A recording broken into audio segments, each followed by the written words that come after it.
Welcome, Chelsea fans, to episode 2 of the Blue Pulse podcast. And I gotta say, it was a decent game yesterday. Decent game against the Leicester, the Foxes. First couple of minutes started off very strong. They were just sitting back, which I didn't even get because literally just gave us a lot of respect. And we really we're taking our chances. We were really going at them. We had a good couple of chances. Nico coming out with that goal. I think that was a very nice striker goal. I like to see that. Nicholas Jackson is doing well this season. I'm not gonna lie.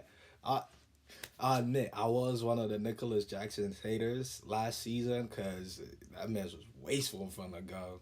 I mean, he still has a lot to prove, but his goal contributions even last year and this year are very solid. It was very solid, and I'm very happy. There was need like a change up to the lineup. I actually didn't know that Neto was, I guess, not injured, but there's a knock or something going on with him. I was quite surprised to see João Felix playing on the left hand side. I thought Sancho was gonna come in if anything, but actually worked out pretty nicely. He created a lot of chances. This guy's turns are absolutely amazing, bro. Not amazing, but like he knows how to get the ball in a half turn and get something going. Who else?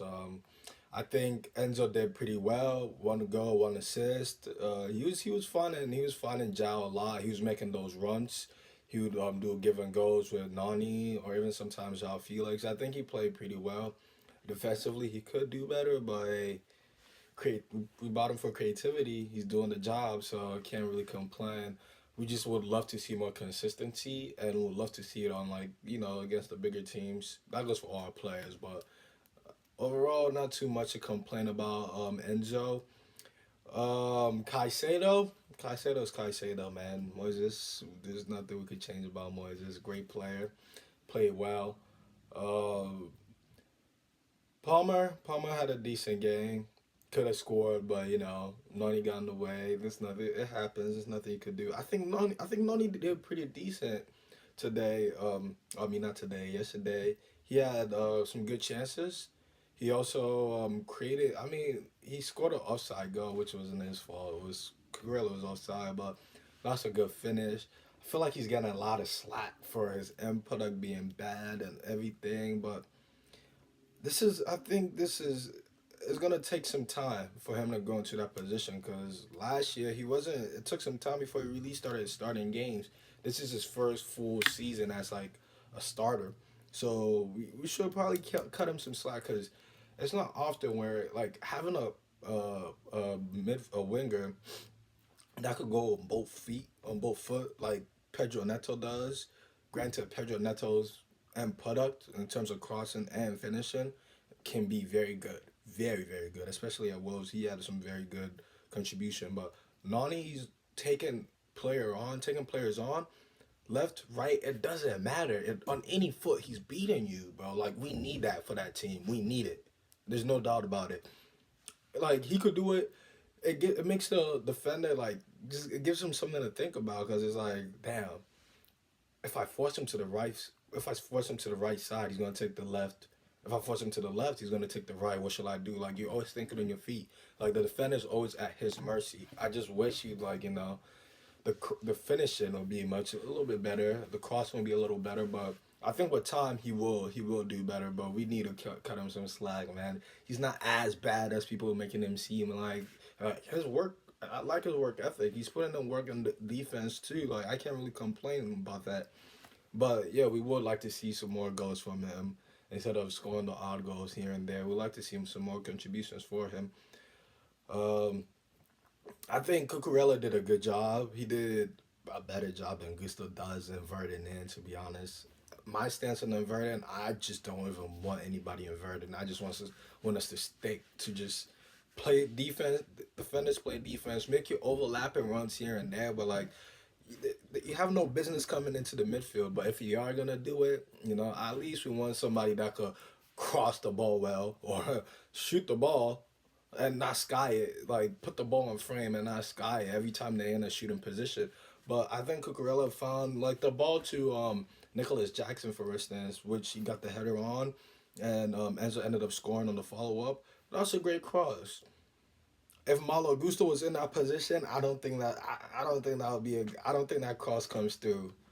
And no hate on Malo. Malo's a great player. He's definitely gonna we're definitely gonna need him now that Reese is out again. So that we gotta stay tuned for that. There's gonna be a video based on that on Reese James's injury or the knock that he's picked up. But yeah, I think Mark did very well. Created a lot of chances. Defended well. Um, Badia Shield. I'm not gonna say too much. The last episode, I was talking down about this guy, but look, it's one performance, right? He's not a bad player. He just makes a lot of mistakes.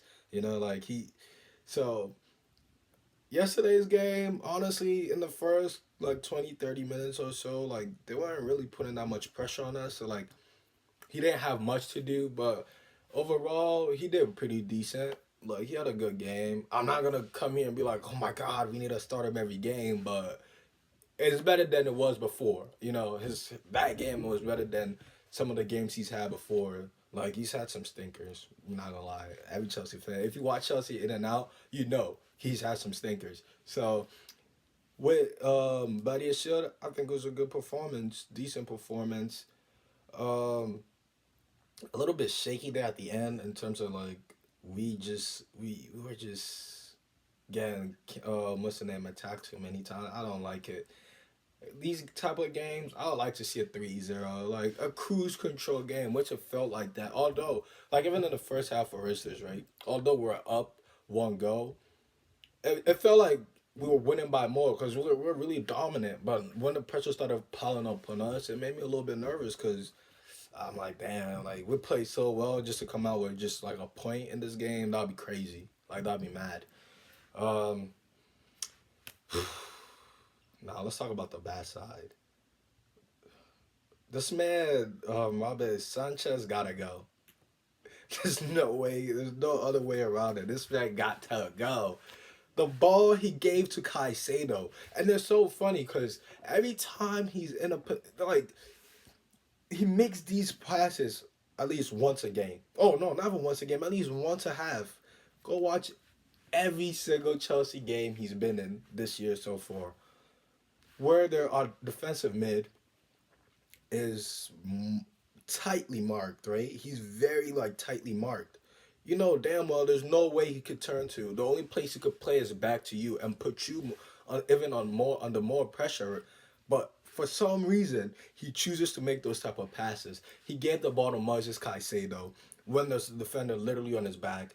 Caicedo tries to play it out. I don't really think he got fouled, but um, ends up going for a corner. This guy gets lucky. This guy Sanchez gets so lucky because every single game when he makes these mistakes, he gets saved. They don't. The teams don't end up usually don't end up what's the name capitalizing as often as they should.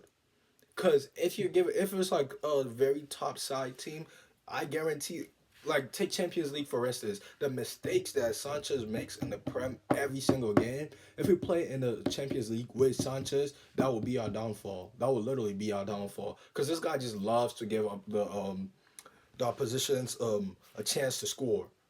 Like it seems like it's almost like he's saying like, "Oh, I'm bored. There's nothing going on here, Leicester. Try and score on me." It just gives off the ball every game. Like that's the norm. If there was a bet in line for that, I'll put a bet that Robert Sanchez is gonna literally try and give the position a go. Just hand the ball to players in literally dangerous position. The play, like I don't think that was Caicedo's fault. There's nothing. There's not much he could do. There's no way to turn to beat that press. Maybe if what's this guy Lavia is the one that's very good with turning under pressure. But even still, like why create that problem? I understand we want to play out at the back, but like we gotta do it smartly. It's not every single time where it's like, oh, beat the press, beat the press. Be calculative. Like make sure it's like, okay, five passes, right? You're gonna make five passes. Two of them, you try to beat the press. The other three, play it out wide. Play it to Cucurella. Play it to um, what's the other guy on the who played on the right today? Um, I haven't forgot his name, but play to him. Fofana, Wesley Fofana, yes, play to Fofana. It's not every time that we beat the press. No, bro. We're winning 1-0. Cause like make the game simple. Make the game simple. There's no need. But yeah, he gotta go though. There's no way around it. If we're gonna be, I personally don't think we're in the title contending. I want to keep my hopes down. I don't want to get too excited. It's a good season so far. City lost, so we're a point behind Liverpool. Southampton almost did us a favor. Southampton really almost did us a favor, but it's fine. It is what it is. I don't want to get my hopes up. I'm cool with third or fourth. I'm cool with a Champions League spot. If we win the league, even better. It's a great season, but it's a young squad. I'm not gonna be like, oh yeah, we should win. We should win. What's the name? The Prem this season. No, no, no, no. Next year we could build on what we have so far with a better goalie. That's the key. With a better goalie. No more Robert Sanchez, bro. I'm done. I know there's no way this guy we could win anything. Matter of fact, with Robert Sanchez as a goalie, and I stand on it. I'm sorry, I stand on that. But I like the. I think it was a decent performance. Leicester didn't really come out to play until like the very last minute, and in the second the ending of the first half too. They had this one shot that kind of like, scared me a little. Let's talk about the refs. I hate speaking on things that like is out of our control, but like I'd rather us just focus on the game, like what we can control, like possession, keeping the ball, scoring goals, defending, making sure I fucking sorry for my language, making sure our goalie's not making simple and dumb mistakes all the time. But today I want to touch on the refs because this is actually getting crazy. It is actually getting ridiculous. There's 2 games now, probably more, but the 2 games that at least I remember. Arsenal, Martinez's challenge on Cole Palmer, yellow card. Wilfred Ndidi's challenge on Cole Palmer yesterday in the first half, yellow card. And in all scenarios, studs up. Martinez studs up to the knee, yellow card. That is not endangering a player. Okay. Wilfred Ndidi, Buddy literally didn't even have the ball on that foot that he stepped on. He went for his Achilles, like a little bit over his Achilles. Studs up. Palmer didn't even have the ball on that foot. Like, what is he going for? So, if that is not a red card, what is a red card? There's no attempt to play the ball. He's not even going for the right foot. Like, at least go tackle the feet that has the ball. This man is going for a whole he's like, at least let me bring him down. And the VAR says, oh, this is not a foul. But somehow the player trips over his own feet in the box, and that's a penalty, right?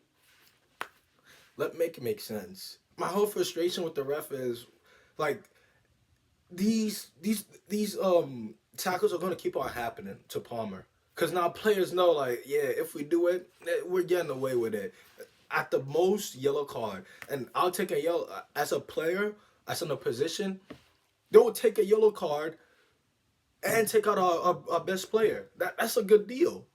Like to take out our best player, all you have to do is just get a yellow card, and that's it. The best player is done. He's gone.